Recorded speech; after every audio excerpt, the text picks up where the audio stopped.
My name is Devin. This is going to be Lab 1 charge tapes. So I'm going to jump right in. The overview of this lab and its purpose is to determine the excess electric charge on everyday household objects. In this situation, we use clear tape. And we're going to examine the physical property of charge by Coulomb's law. And we're going to see electric fields, forces, and we're going to do our modeling with point charges. And we're going to examine how does charge affect another object's behavior.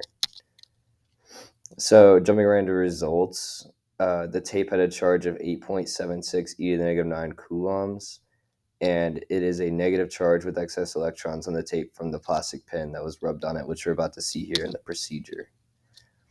And basically, you're gonna, if you want to recreate this lab, you're gonna just create a U tape by pulling a strip of tape off the base tape, and then negatively charge that tape by rubbing a plastic pin on it. And you should observe repulsion even from the pin at that point and try to do roughly, when you get to step 3, both tapes with about the same amount of time with the pin so that they have about the same charge.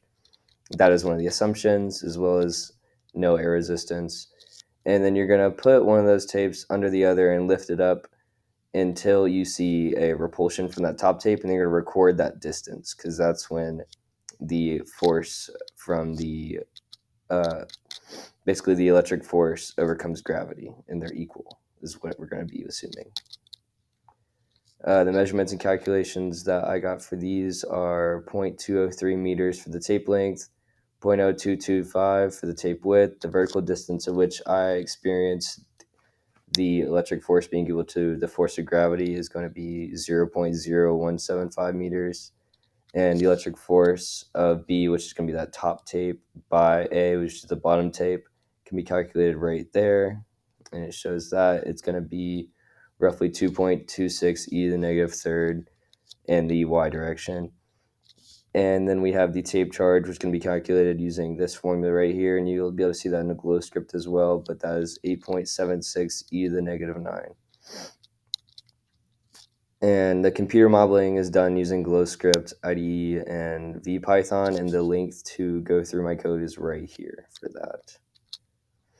So these are the constants I defined in the GlowScript for basically all the constants we're going to be using for the lab.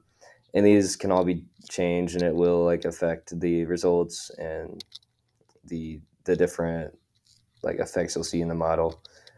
And then this is the computations that's overall what goes on in the program to get the results that you're going to see, and what we defined as initial values, and then the calculations that take place for the 3D modeling. And then here is what you're going to see through that 3D model, which we have B on top and A on the bottom. And B is going to be experiencing that orange arrow from A, and that's going to be electrical force, and obviously the green one is the force of gravity.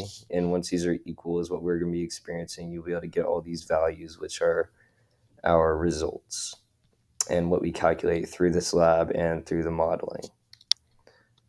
And for the reflection questions, we have, what if electrons have positive charge and protons have negative charge? What would change about the observations you made with your tapes and either charged objects?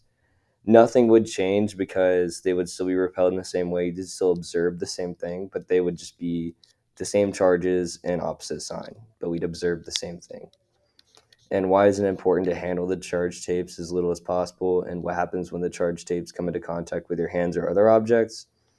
The answer for that is electrons will move to a more neutral object, i.e. your hands or the objects around you, and interacting with these other objects will cause the tape to lose excess electrons.